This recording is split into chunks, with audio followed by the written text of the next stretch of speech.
আসসালামু আলাইকুম। আজকের রেসিপিতে আপনাদের দেখাচ্ছি সবচাইতে সহজ পদ্ধতিতে মোগলাই পরোটা তৈরি করে। আর এভাবে আপনারাও খুব সহজে এই মোগলাই পরোটা তৈরি করে নিতে পারবেন। তাহলে চলুন পুরো ভিডিওটি দেখে নিই। এই তো প্রথমে এখানে আমি একটি বলে 1 কাপের মতো ময়দা নিয়ে নিলাম। আপনারা চাইলে আটাও নিতে পারেন। এখন স্বাদ মতো লবণ নিয়ে নিলাম। এখন দিয়ে দিব 1 টেবিল চামচের মতন সয়াবিন তেল। এখন এই ময়দার সাথে তেল আর লবণটা আমি ভালোভাবে হাতে মেখে নিচ্ছি।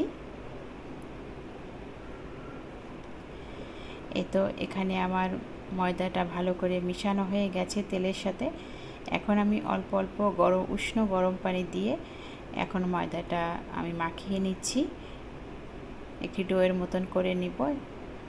এই তো আমার এখানে মাখানো হয়ে গেছে। এখন আবার একটু তেল দিয়ে আমি কিছুক্ষণ রেখে দিচ্ছি। ডোটি মেখে রেখেছিলাম তার থেকে অর্ধেকটা নিয়ে নিলাম। এখন আমি বেলে নিচ্ছি বড় একটা রুটির মতো করে। একটু পাতলা করে আমি এই যে বড় সাইজের একটি রুটি বানিয়ে নিচ্ছি। এই তো এখানে আমি বড় একটি সাইজের রুটি বানিয়ে নিয়েছি।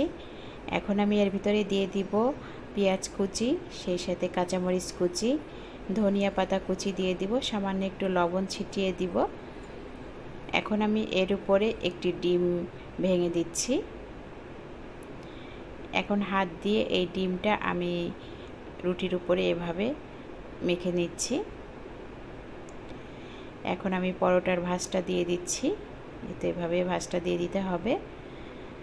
এখন দুই পাশের মুখটা আটকে দিচ্ছি এভাবে। এই তো আমার বানিয়ে নেওয়া হয়ে গেল খুবই সহজে একটি মোগলাই পরোটা। এখন আমি তেলে ভেজে নিব।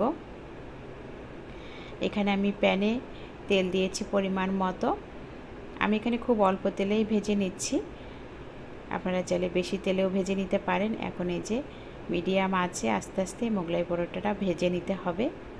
এক পাশ হয়ে আসলে অপর পাশ এভাবে উল্টে দিতে হবে। এভাবে আস্তে আস্তে মোগলাই পরোটাটা ভেজে নিলে এই যে ফুলে যাবে আস্তে আস্তে। এভাবে উল্টে পাল্টে নেড়ে চেড়ে ভেজে নামিয়ে নিতে হবে।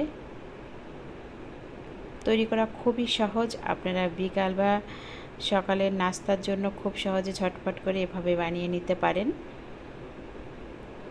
দেখুন কতটা ফুলে উঠেছে। এ তো আমার ভেজে নেওয়া হয়ে গেছে। এখন আমি নামিয়ে নিব। এখন আমি আপনাদের একটু কেটে দেখাচ্ছি। এভাবে আপনারা খুব সহজেই এই যে ঝটপট করে এই মোগলাই পরোটা বানিয়ে নিতে পারেন। আশা করি রেসিপিটি আপনাদের কাছে খুবই ভালো লেগেছে। আজকে ভিডিওটি দেখার জন্য সবাইকে অনেক অনেক ধন্যবাদ জানাই। ভালো থাকবেন, সুস্থ থাকবেন। আল্লাহ হাফেজ।